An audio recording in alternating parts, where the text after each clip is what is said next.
Next देखो, late m and n be two positive integers greater than 1 if limit alpha tends to 0 e to the power cos alpha to the power n minus e upon alpha to the power m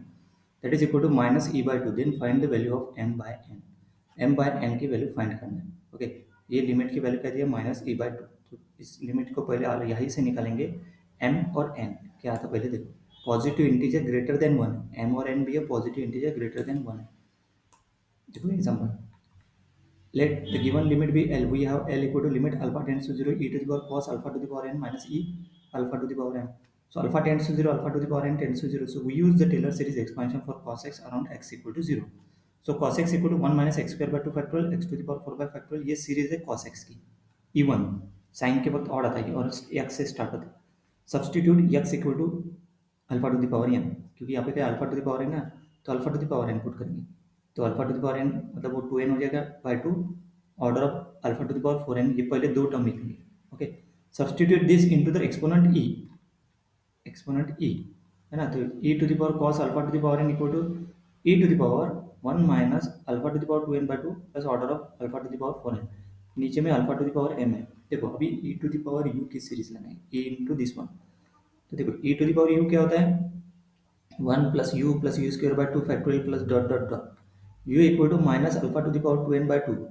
plus order of alpha to the power 4n, as alpha tends to 0 u tends to 0, so e to the power u equal to 1 plus bracket में minus alpha to the power 2n by 2 plus order of alpha to the power 4n plus 1 by 2,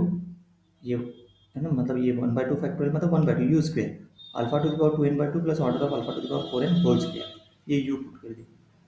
the lowest term is u equal to u is क्या है minus alpha to the power 2n by 2, this is the lowest term. Okay, the lowest order term in u is u, मतलब u में ये term है ना lowest order, ये the next term from u square would be the proportional to alpha to the power 4n, तो वो किस में जाएगा v absorb into this term ये o of alpha to the power 4n, मतलब इसमें पूरे ऑर्डर 4 उसके आगे के टर्म गए, मतलब e to the power u क्या गया 1 minus this only,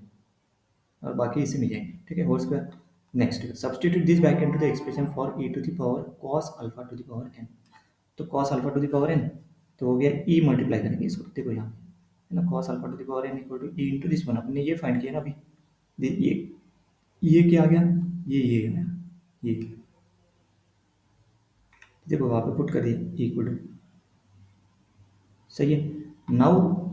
form the numerator of the limit expression e to the power cos alpha to the power n minus e equal to e common this term minus e, तो minus e कर दिया है ना, क्योंकि वहाँ पे denominator में देखो माइनस ई है न्यूमरेटर में, तो माइनस ई बोथ साइड करेंगे, तो ये कट हो गया, तो ये minus e alpha to the power 2n by 2, मतलब लोएस्ट टर्म क्या आ गया इसमें alpha to the power 2n by 2 इस न्यूमरेटर में। अभी देखो एल इक्वल टू ये पुट करेंगे, न्यूमरेटर पुट कर दिया alpha to the power m, अभी सेपरेट करो alpha to the power m के साथ सेपरेट कर दिया। अभी ये जो टर्म है ये इसके ऑर्डर में लेके जाओ पूरा e इंटू दिस वन। अभी देखो l की for the limit to be a finite non zero value the lowest power of alpha है ना, मतलब दिस इज लोएस्ट पावर ना of alpha in the numerator must be equal to the power of alpha in the denominator, this means the exponent 2n minus m, मतलब 2n minus m equal to 0, if 2n minus 1 equal to 0 मतलब alpha to the power 0 equal to 1 हो जाएगा। In this case the first term becomes e minus e by 2, first term क्या हो जाएगी minus e by 2, सही है। Minus e by 2 दिया है क्या, यस माइनस ई बाय 2 दिया है, सही है, अपन सही जा रहे हैं मतलब। Okay, minus e by 2 first term, देखो फर्स्ट टर्म इसमें नहीं क्या minus e by 2, the second term क्या है ये है, because this is alpha to the power 2n, since n is a positive integer 2n greater than 1, मतलब 2n greater और इक्वल टू 4 है ना, n is a positive integer greater than मतलब 2n क्या हो जाएगा ग्रेटर और इक्वल टू 4, तो thus alpha to the power 2n tends to 0, as alpha tends to 0, so the higher order terms vanish, therefore we must have 2n minus m equal to 0, मतलब ये नहीं कि ये 0 डायरेक्टली यही से clear हो जाता है। Minus e by to limit आना चाहिए तो 2n माइनस एम क्या लेना पड़ेगा 0 लेना पड़ेगा, 0 ले लिया मतलब m इक्वल टू क्या आ गया 2n। We are asked to find the m by n, तो m by n equal to उसमें m की जगह 2n पुट करो, n n कैंसिल बचेगा क्या 2 है ना, the given limit is minus e by 2 which matches the constant term of form तो फाइनल वैल्यू क्या है? Final value m by n is a 2।